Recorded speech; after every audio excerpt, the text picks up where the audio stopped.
Alright, na nasa tay bagong dulaan nga gibuhat yung siyang DIY nga taser or stun gun.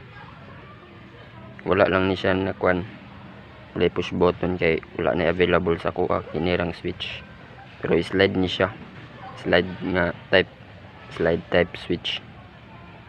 Tapos tubo ra ni siya ani bolts and nuts akong gibutang, bolts and nuts.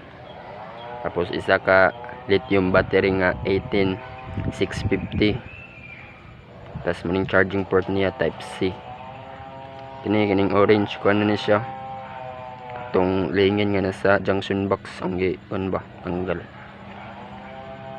Ano siyang self defense purposes. Nara siya guys.